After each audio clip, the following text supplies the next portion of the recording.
Hey guys. Alright. I was just on vacation in Miami. I was gonna give a lowdown on some stuff I experienced while I was there.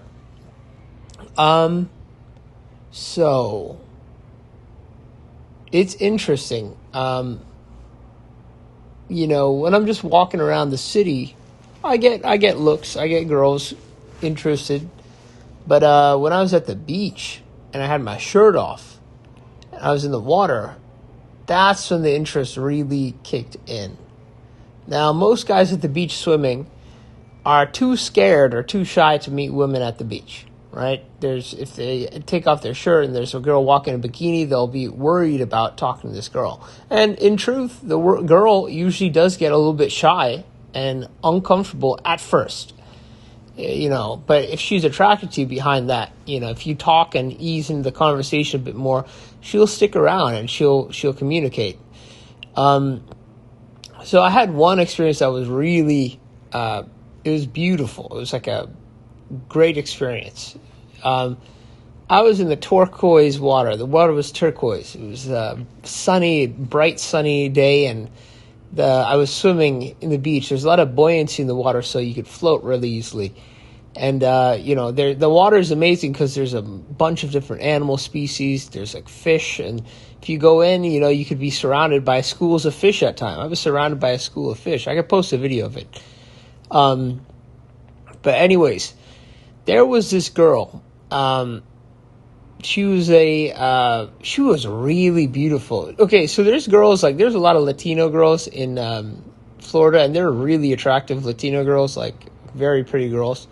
There's not that many white girls in Miami, to be frank. But the Latina girls there are very attractive. Like I'm talking,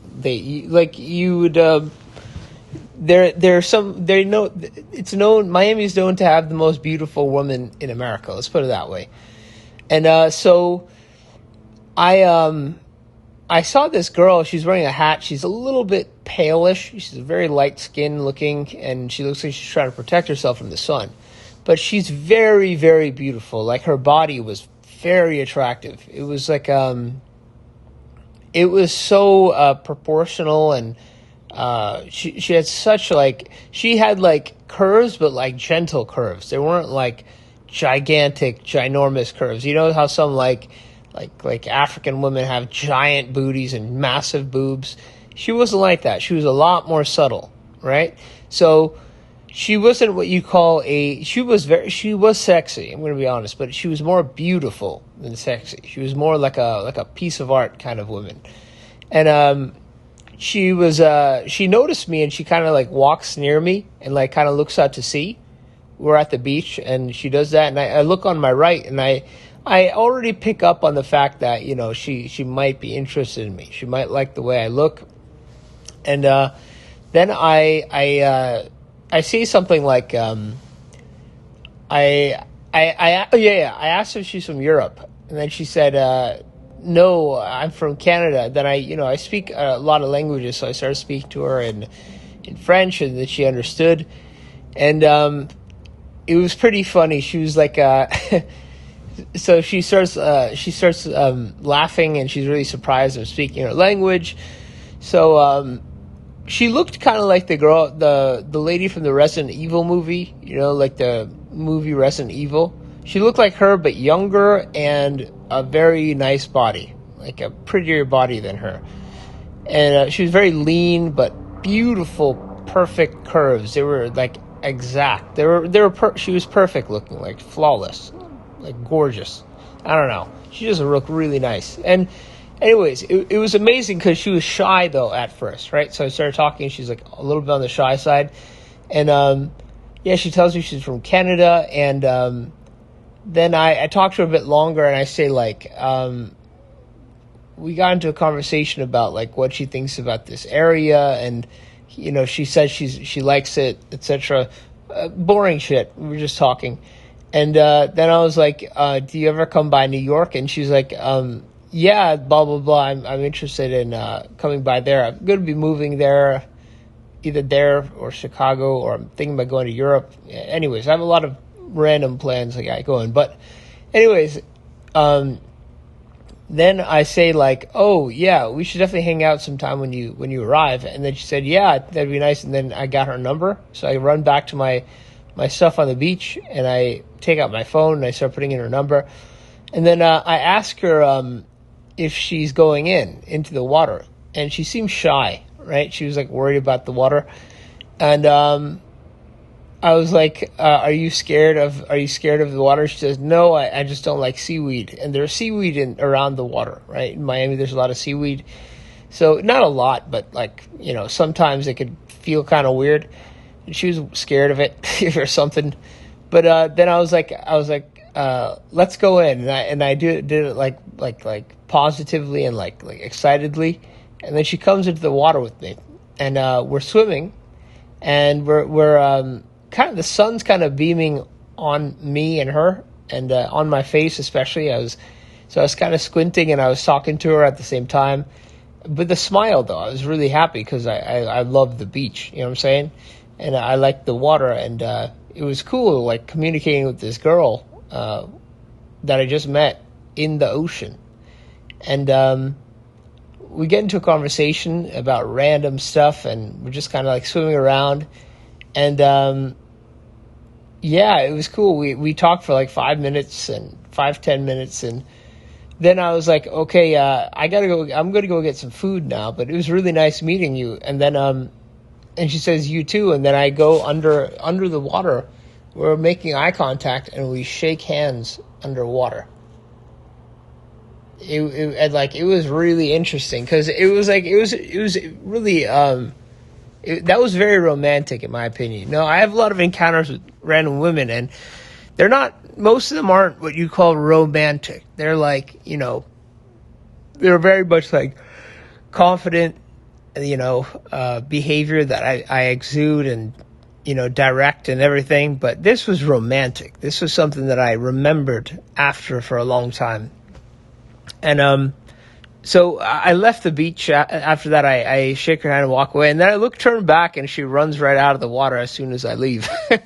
So she didn't really like being in the beach. She was worried about the seaweed or fish. I don't know what. There's a lot of critters in that water. So then I leave, and I text her, and yeah, she was wanting to arrange something the next few days, but she was with her family. That's the big issue. So we weren't able to arrange anything. I was there for a short time, and she was with her family, her parents. So it's kind of awkward. She was trying to find a way. She kept saying, let me see if I could do this time. Let me see if I could do this time. But every time 2 times we tried it didn't work out. But she says that when she comes to New York, she's going to let me know. So I'm excited about that. Yeah, it was really interesting. She sent me a photo of herself and her luggage and her fashion sense. She's really cool, real cool girl. But anyways, when I was in Miami, man, oh, dude, here's one advice for the brown guys. I think you brown guys need to, in order to optimize your looks, and I promise you, you will thank me if you do this. In order to optimize your looks and your potential, you need to move somewhere that is sunny and warm. Miami, San Diego, LA. Move somewhere where there's sunlight, warmth, beaches, all the time, all year round. Now, there's a logic behind this. Now, and also go on a carnivorous style diet. Carnivore diet is the biggest thing I ever did for my looks maxing. It had massive improvements for my looks. Okay, and I have other people agreeing. I have a lot of other people agreeing with it. It helped my hair, my skin, my teeth, my body posture, my muscularity, my body fat. It improved everything.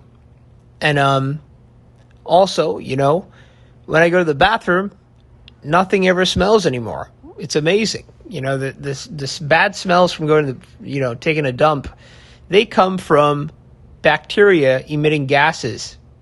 And those bacteria come from vegetation. Specific bacteria that emit the gases. So when you eat primarily just meat and eggs, you don't really have that happen. Okay? So keep that in mind. Number two, you got to keep in mind if you have tan skin, it's a very clear indicator most of the time that your heritage is from a sunny region. It's from an area where there's probably sun all year round. There probably wasn't a winter, a cold winter. There possibly wasn't much cold weather at all where you're from, where your genetics evolved in. Okay? So you have the genetic blueprint of a person who belongs in the sun. Now, the benefits of the sun at this point are not fully known. I believe as science continues, we'll find more and more reasons the sun is so important. But one thing we do know is that the sun is actually, for what we do know so far, we know the sun is critical. Nothing can replace it. You can't get a UV light. You can't get anything that replaces the benefits and value and the importance of the sun. And your skin color can dictate how much of it you need. You know, if you're very white, you know, people in Sweden, Stockholm, it's a cloudy ass place. It's a cloudy city. It's cold a lot of the time. Those people are pale, they're blonde, you know, they don't look like they're designed for, you know, if you bring those people to Miami, they're not going to be in their optimal state. They're not going to feel that good. If you bring them to Miami or a sunny place all year round, they're not going to be looking their best. I'm sure they're probably going to have too much of the vitamin D or too much of the ultraviolet light that their genetics are not adapted for. Maybe, I mean, maybe it doesn't work that way when it comes to, you know, white people. But, you know, if you're brown or black, you should, I highly suggest going to somewhere sunny all year round. Now, for certain benefits, there's one, vitamin D, but then there's also the effect of ultraviolet light. When you see it, and on your skin, it actually creates melatonin in your system. Okay, so creates melatonin in your system, and then when you sleep at nighttime when it's dark, that's why blue light at night is so bad for you. It inhibits the melatonin. So when it's dark, then the melatonin gets secreted into your bloodstream, and you become sleepy. The melatonin is also an extraordinary antioxidant. It's a very powerful antioxidant. It's extremely important, and you get that primarily from the sun.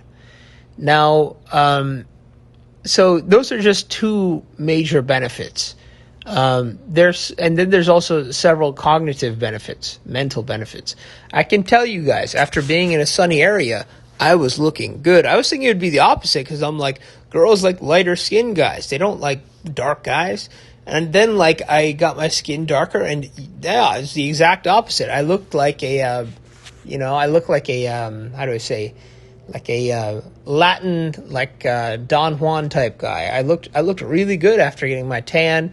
My skin was glowing, kind of thing. You gotta mix the healthy lifestyle. You know, healthy. You got to mix the tanning with, you know, of course, another healthy lifestyle. You know, you have to eat right. You got to sleep properly, etc. But I tell you, the sun is so critical. It's probably one of the most important things to health, in my opinion, from my experience. I noticed I was just looking better. I was losing body fat. I was feeling a lot better every day. I was feeling a lot better, and I was a lot more attractive to women.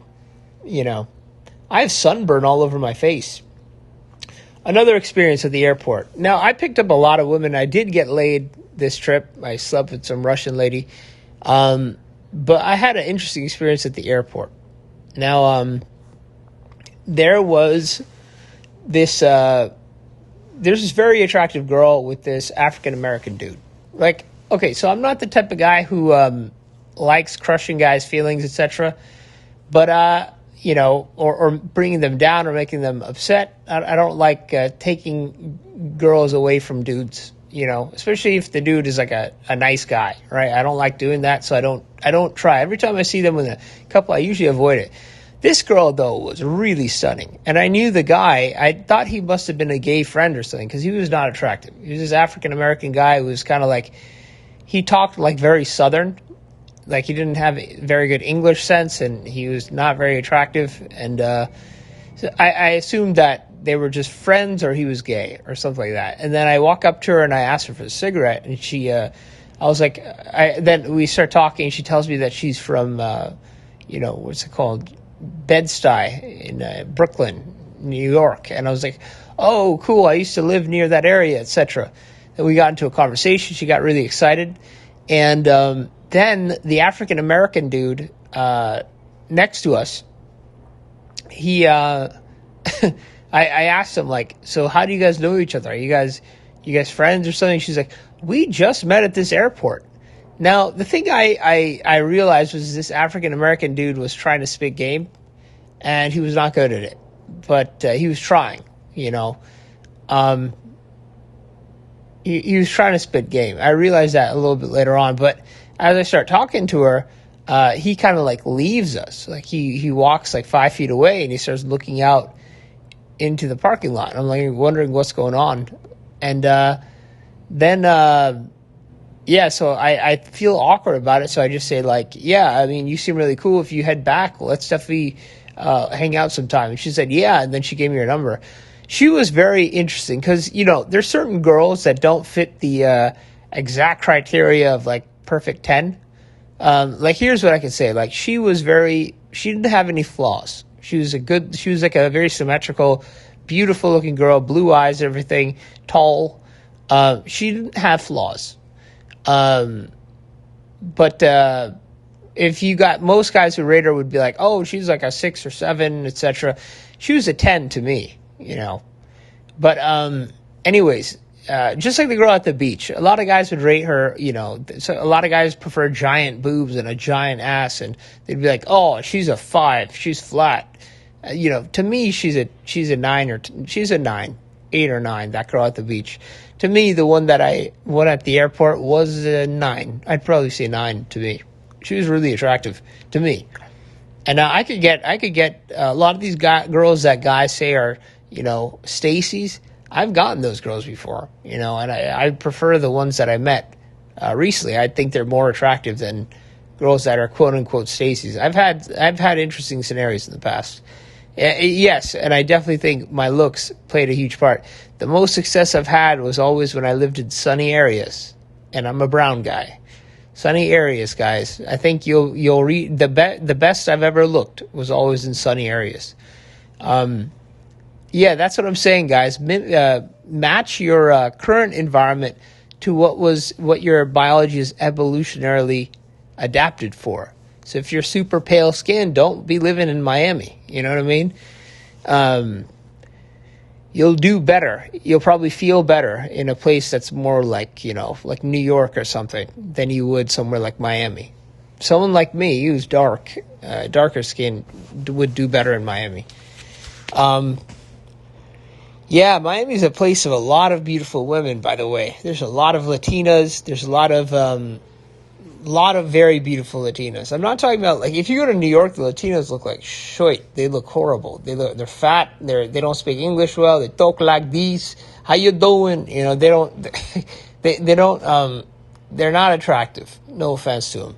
But when you go to Miami, the Latinas are very, very attractive. They're very nice physiques. The amazing bodies. Everywhere you look, there's a girl with a very nice body.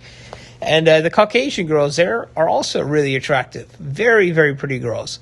You go to a nightclub, if you go to LIV nightclub, oh my God, you'll see some of the most beautiful women on the planet just walking around. You know, you'll see so many 9s and 10s just waiting in the lobby. You won't know what to do. There's so many attractive girls at that club.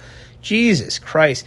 I met this Swiss guy, this dude from Switzerland, while I was at that club. And he was alone, like me, except the difference between me and him was he had no game at all. He had no game. He was a hockey player, for crying out loud, a professional hockey player in Switzerland. But he had no game, 0. And I actually took him out, you know, under my wing, and I helped him. I introduced him to women, etc. And yeah, he had no game. He was better looking than me too, but just couldn't hold a conversation. And he talked kind of like this. He was like, "Yeah, it is good. Yeah." He talked like, kind of like a robot, like, you know, people in Switzerland kind of do who speak German. He sounded kind of like that. And Yeah, it wasn't attractive, and the women weren't exactly loving talking to him. He wasn't a very good talker at all, and he was kind of quiet. And when I introduced him to a girl, he'd stand 6 feet away. Normal people would walk up and shake hands, but he would stand 6 feet away like he was scared. And I was wondering what the hell was going on. And he showed me photos of his girlfriends. He actually had attractive girlfriends in Switzerland. Just he didn't fit the environment in Miami at all. So it was tough. I was trying my best to connect him and everything, but it wasn't working out for him. Anyways, I met a lot of women that night, though. I got several phone numbers. I met girls who actually live in Manhattan and were on vacation, and I got girls who said like we can hang out when I get back, etc. So that was cool. The bodies there, though, man. Oh my God, the physiques of the women at that nightclub. They're so like perfect. They're dressed in like these red dresses, tight red dresses. There's girls in they're just wearing fashionable things. A lot of models sitting there, like professional models. There's a lot of there's the LIV nightclub, which is okay. I think it's decent. But where I was spitting my magic was right outside the nightclub in the hotel lobby. I had a really, okay. I already explained that story with that crazy African American bouncer guy who got really angry at me when I was making out with that chick. Man, that's sad. All right, but anyways, what else? What else do I have to say here? I think that's it. I could explain the story of the girl I slept with. Basically, I met her at a supermarket, got her number, and we had a good connection when we met. She was kind of like, she was 21, so I'm 32, so it was kind of a huge age gap, but she liked me. The key is, guys, it's not so much your number, age, it's how you look. It's how old you look, okay? I think that's the main thing. Girls definitely do care about age, but they care a lot more how you look than how old you actually are. And in reality, how you look is really actually what matters because it signals your biological health. It's actually better to be, in your 30s and look like you're 23 than it is to be, 23 and look like you're, 29. Because it signals good genetics if you don't age. You know what I mean? If you don't show signs of aging as you get older, it shows a sign of good genetics. And I'm blessed with that, partly because I do carnivore diet and I take care of my health and I work out. So I have those two things, I have those things that keep me looking young. Anyways, girls get excited by guys who look young and very healthy at an older age. I've noticed that. And I'm genuinely one of those type of dudes, I think.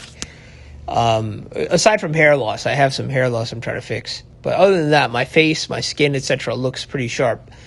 So I met her, and I guess she thought I was much younger or whatever. Anyways, I bring her, I invite her for wine, etc. And she comes over, and I was staying at a really nice Airbnb. So I paid only $120, $120 for it, but it was a nice Airbnb. It was very luxurious, nice looking. It was very clean, very nice place for bringing a girl and having sex. It's a fantastic spot. So right before I bought candles, I went and I bought candles at the Target. I bought chocolate. I bought wine.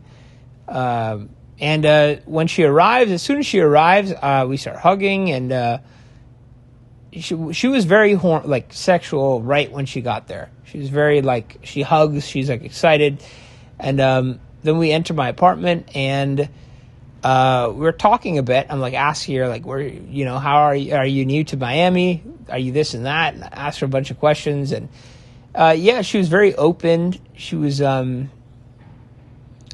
enjoying hanging out with me a lot. For instance, when I got her an Uber to go back home, I told her, she asked me what I'm doing right now, and I was I'm just chilling. I'm about to go to sleep. And I was like, do you want to come? And she was wanting to come back.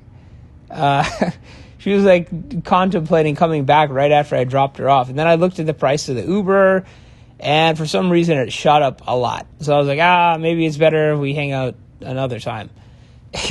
But yeah, she was decent. I would probably give her like a 6. She wasn't like a Stacy or anything. She was okay, but I did really well in bed. I think it's one other thing is you gotta know your stuff in bed. Like a girl will really like you a lot more if you could give her a lot of satisfaction in bed.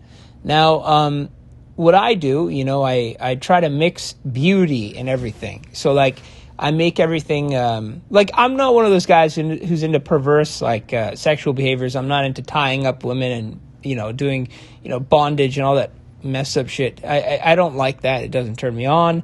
But there are certain women that I do like that, and it's just not my way.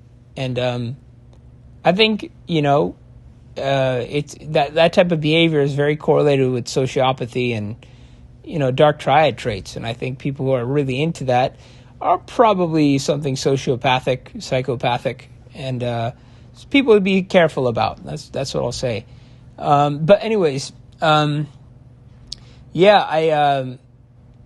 basically what I did, if I give the clear example of what I did in bed. So I do oral really well. Like I've read a book. It's called She Comes First. It's a very good book on understanding oral sexual technique, and I do that. And basically, I did a very good job with oral, and I took my time with it. I didn't rush it or anything. And then there's a lot of kissing and a lot of eye contact. So it was very romantic, right? There'd be candlelight. So there's hugging and a lot of kissing before she undressed, right? And what else? Basically, I don't go into many positions, just 2 main positions. I do, missionary, and then the one where she's doggy style, but while she's flat, right? And I keep a pillow under her hips so it arches her butt out. And as I'm doing that, I also finger her with my right hand. And she actually really liked that. Girls always like that. That is like, okay, that is my secret tip. That is like, I'm giving you guys the gold tip. Girls really find that pleasurable. When they're laying flat on their stomach, there's like a pillow underneath their hips, or underneath their, a pillow underneath their hips, like arching out their butt. And you go from behind and you use your hand to rub the clit. They love that. And if you do that for a time, she will probably orgasm. And you could probably get her to do multiple if you do it for a while. But they really do like that. And on top of that, one other thing that's very important is, when you go out, you should try to go out with your tip. Like only insert the tip of your penis a bit and insert it like maybe, and then like bring it out in like maybe 5 to 10 times. Like just the tip of your penis. And then after a certain point, that go all the way in without her like being aware of when that will happen. Go all the way in. They find that really fun. They like that. That's kind of a trick that I use to excite them. They remember that usually. Instead of just going in and out, do it a little bit with more craftsmanship. And yes, penis size absolutely matters. There's different tools you can use to make your penis bigger. It definitely matters. I'm not going to lie. I have a decent size. It's between 7 and 8. It's around 7. It's a little bit over 7 right now, but it depends. If I don't use my device, it goes back down to like 6. But anyways, the device is a Phallosan Fort. Yeah, I think it's called Phallosan Fort. That actually does work, and that's primarily what I use, and it made my penis more straight. I had like kind of a curved penis, but it made it more straight, made it a bit bigger as well, all around. There's also the Hydromax 7, which is a very it helps to increase the width, etc. That also helps a lot. I think being good in bed is very important. Now, let me be clear. You can be really good in bed, but if the girl doesn't like you, I mean, like afterwards, I mean, you can be pretty sure you're not going to be hanging out with her again. You know, if she doesn't like you, she has to like you. I'm sorry. You could be the greatest, sex man in the world, but if she doesn't like you, I don't think she'll want to see you again, unless comes that one time where she's really horny and she just wants to come over and have sex. That's different. But if you want a girl to like stick around and like you, you kind of want to be a gentleman before and after sex, and you want to treat her well. So like after we had sex, I was saying like, you want to come get dinner, this and that. I was inviting her for dinner, and she said I think she has a pet or something she had to go feed, but then right when she gets back, she asked and she wanted to meet again. And then I realized the Uber price is too high, so I was like, maybe it's better the next day or whatever. And so she was taller. She was about taller than me. She was tall. She had huge boobs. She had she was a little bit on the chubby side, but not chubby. She was like what you call curvy, I guess you could say. She was from Eastern Europe. Her English was decent. It was good. This was just purely based on attraction. I was tanned and I was looking like, my physique is nice, so I was looking attractive when I met her in the supermarket, and I just told her, like, I find you attractive. I think it'd be nice to get together. And then she was like, I guess she liked that, and she said, okay, and then she gave me her number. And what else? Yeah, you don't have to be a sex acrobat, In fact, it's better to stay in one position, in my opinion, stay in a position that she likes, where she's like in the groove and she's like feeling things. And then in that position, she can, a position that would make it more possible for her to have an orgasm. I think that's something to keep in mind. But you definitely want to mix romance in it. Like what I did to really attract her, because I don't just like attracting her physical body. I like attracting her heart and spirit, and her mind, her imagination. And, love comes from that. It's from the imagination. These love songs that were written, they're like the person, the subject of their love, the person that they like is captivating their thoughts. They're captivating their love inspires the imagination. Hotness inspires lust. So they're two different things. And I think if you capture both of those things, I think you could get a girl to really enjoy the experience, number one, feel really good after. She felt great after. She was not leaving me after. She was, when I was just laying from being tired, she was like fully on top of me and hugging me for like a while. So she was really liking me. But it's because I treated her really well. I treated her like she's the most important thing, and I also did a good job in pleasuring her. But I treated her like she meant a lot, and I treated her like every hug, every kiss, everything I did was very much like everything out of like love. I think you gotta have that aspect. There's some guys that don't have that ability where they don't have that sort of spirit towards women. But I think if you want to be very successful with women, that's an important thing to adopt. And I've seen guys who are